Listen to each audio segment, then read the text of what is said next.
Hey loves, welcome back to my channel. Today guys, I'll be checking out this interesting video from Ben Shapiro, and it's titled Another Embarrassing Joe Biden Moment. You guys, I'm super excited for this. If you're yet to subscribe to this channel, please consider subscribing. Give this video a massive thumbs up, comment, share, and all that good stuff. And without much ado, let's see what Ben Shapiro has for us in this video. Joe Biden, his re-elect race, it's rough. I mean, looking at the latest polls, he's had a little bit of a poll bounce, Trump is still up in the Real Clear Politics polling average, but barely, by like 0.3 points. Biden is at 44.5. Trump is at 44.8. There has been a slight uptick for Joe Biden. Close. That's largely because Donald Trump has been in court, I think, for the last couple of weeks.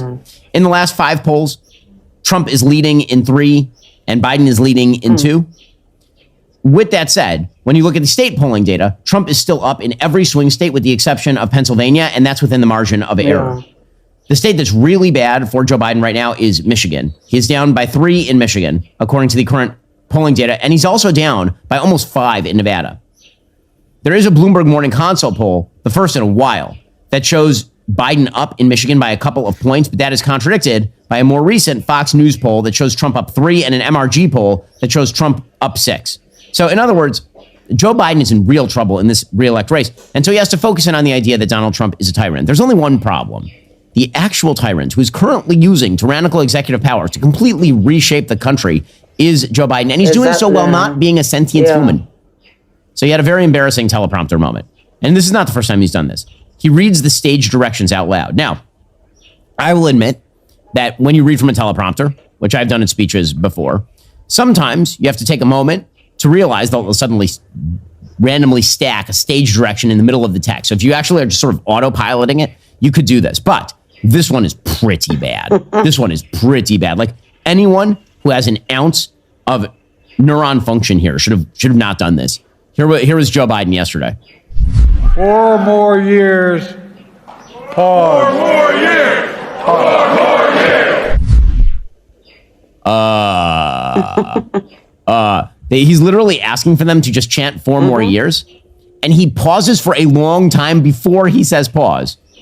It's not as though he's like 4 more years, pause, because it was like stacked right together or something. He goes 4 more years, pause. Like, what the guy is old. That dude is no longer with us, gang.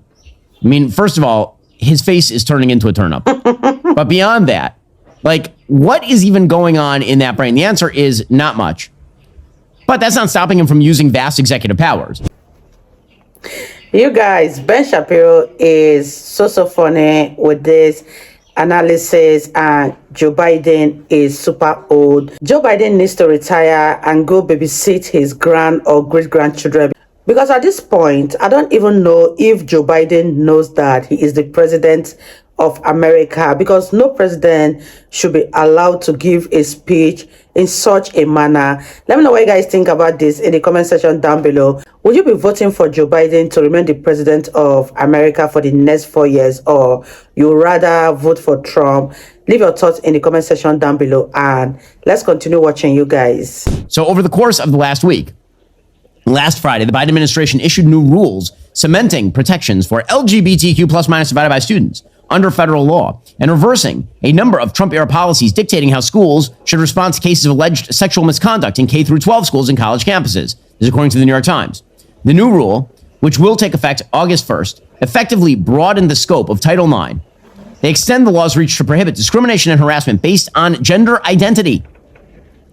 So what does that mean? That means that Title IX means that if you are a dude with full twig and berries, and you claim you're a lady, and you want to compete with the ladies, and they say no, that could now be in violation of Title IX of the Civil Rights Act. Now, we talked about the Civil Rights Act a little bit earlier. I've made the case for a very long time. The Civil Rights Act really complicates American law in really extraordinary ways. But suffice it to say, the Biden administration, which is being very soft on Title VI of the Civil Rights Act with regard to anti-Semitism, is being very rough on Title IX of the Civil Rights Act with regard to boys who think they are girls. So according to Joe Biden, the new regulations stress that while writ large exclusion based on gender identity violated Title IX, the new regulations did not extend to single-sex living facilities or sports teams. The education department is pursuing a second rule dealing with sex-related eligibility for male and female sports teams.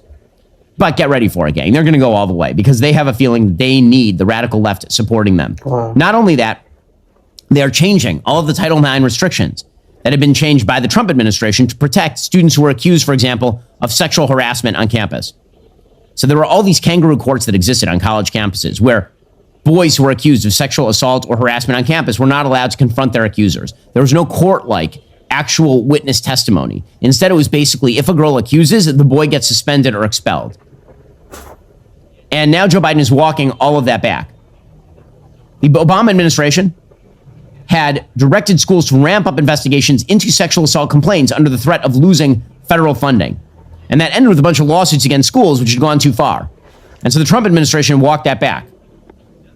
Wow, you guys, this is very, very shocking. I don't even know what to say at this very moment because it seems like something very, very dark, something sinister, something that we can't even understand has taken over America because I can't wrap my head around what is going on. The kind of bills that the government is passing here and there is very, very alarming, and I fear the fate of America in the next 5-10 years because if this agenda that they are trying to push continues, America is definitely doomed. The future is also doomed that it seems scary thinking about it. Let me know what you guys think about this video in the comment section down below, and let's wrap this video up, you guys. Now the Biden administration is walking back the Trump walk back, and they're going back to the kangaroo courts. So that is just one executive action that the Biden administration has taken over the course of the last week. Then there are some that have been less well noticed, but have pretty significant consequences. One of them, for example, is a new Bureau of Land Management rule. So the Bureau of Land Management is one of the most restrictive agencies in the entire federal government, and no one pays any attention to it except very, very occasionally. You might recall there was a story about a rancher named Cliven Bundy years ago who got in a spat with the Bureau of Land Management because he had a ranch. And the Bureau of Land Management tried to suggest that basically because of tortoises, he could not use his ranch. The Bureau of Land Management controls huge swaths of American land. The Bureau of Land Management is like one of the most powerful agencies in the federal government. If you look, for example, at the amount of land controlled by the Bureau of Land Management in the Southwest, it is absolutely extraordinary. Like, I'm looking at a map right now of the Bureau of Land Management's control of the southwestern United States, and the answer is that they control nearly all of Nevada, like nearly all of it. They control huge chunks of the Southwest. They control huge parts of Alaska. And so if they decide that they're going to issue rules that prevent, for example, grazing, they can absolutely destroy ranchers. Well, now they've released a new rule to guide balanced management and conservation of public lands. And it's largely designed, by the way, to prevent mining. Hilariously, here's how they sum up their new rule, okay? Because the Secretary, Deb Haaland of the Interior Secretary, here's what she says. As stewards of public lands, the Interior Department takes seriously our role in helping bolster landscape resilience in the face of worsening climate impacts. Today's final rule helps restore balance to our public lands as we continue to use our best available science to restore habitat, guide strategic and responsible development, and sustain our public lands for generations to come. Okay, well, what is the best available science? The best available science is, listen, this is a quote from the Department of the Interior. Okay, quote, building on decades of land management expertise and emphasizing the use of science and data, including indigenous knowledge to guide balanced decision-making. I mean, we have scientists. They've been doing the job for a while. What is this indigenous knowledge of which you speak? Like, what are we talking about? Can you be a little more specific? But again, the goal here is to, basically DEI the land. Are you tired of the lies and the twists of the mainstream media talking points? Yeah, me too. Join me in my newest series, Fact, where I dismantle and bring truth to this tiring mainstream agenda.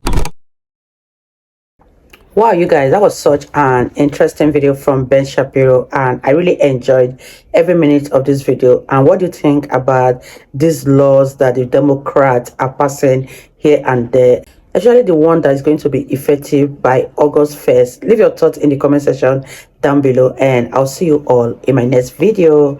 Bye, guys.